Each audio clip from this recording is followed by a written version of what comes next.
Saya mengerti jika ada orang yang skeptis dengan Pancasila.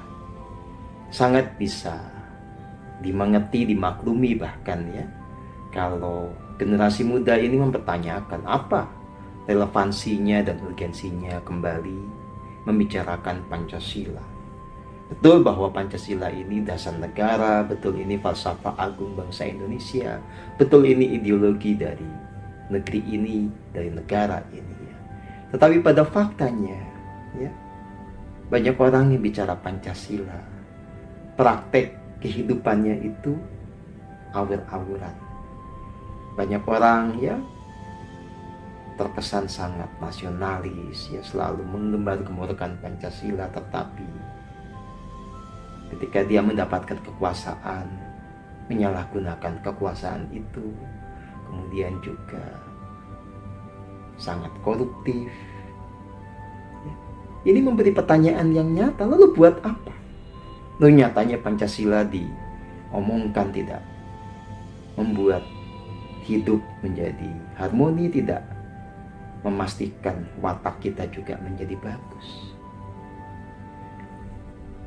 Tidak gampang membahas soal ini ya, tetapi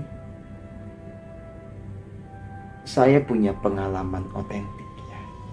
Jadi saya punya penghayatan yang bisa jadi berbeda dengan banyak orang tentang Pancasila, karena saya mengkaitkan antara Pancasila dengan hening cipta. Jadi 5 sila dalam Pancasila itu sebetulnya hanya bisa terhayati kalau kita mempraktikkan hening cipta. Hening cipta ini dalam bahasa modernnya sepadanlah dengan kata mindfulness ya.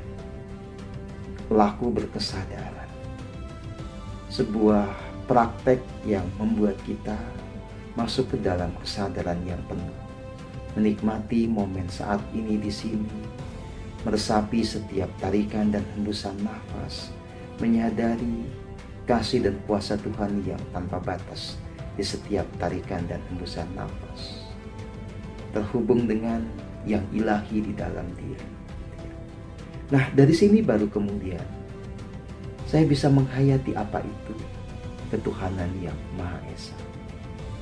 Ini tentang kesadaran bahwa Tuhan adalah keberadaan yang meliputi segala yang ada, yang mengasihi semua orang tanpa diskriminasi, tidak peduli apa agamanya, tidak peduli juga apa suku dan rasnya.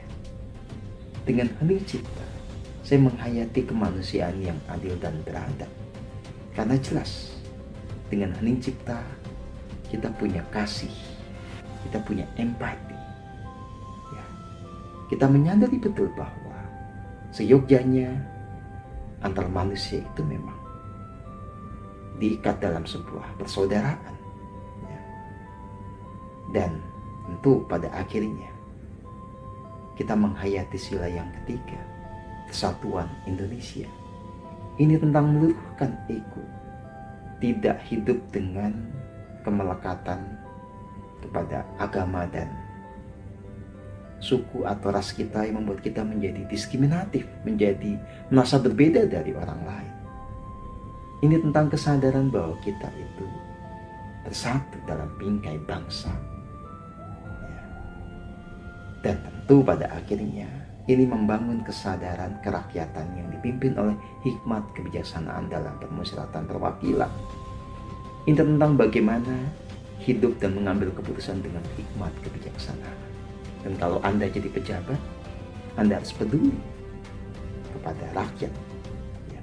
Anda hidup dengan semangat kerakyatan dan mengambil kebijakan hanya dengan hikmat kebijaksanaan. Karena dengan cara itulah keadilan sosial bisa terjadi. Nah, bahwa orang hanya membicarakan Pancasila tanpa praktekannya itu kan urusan orang. Tetapi saya berjuang sebisa saya untuk menghayati Pancasila dalam keseharian. Dan saya menemukan ini sebagai sebuah falsafah hidup yang agung. Dan karena inilah saya mengajak Anda untuk menghayati kembali Pancasila. Bukan untuk menjadi hiasan tidur, tapi menjadi sesuatu yang menyala di dalam sanubari kita, mewarnai cara berpikir kita, cara bertindak kita, cara berkata kita. kasih.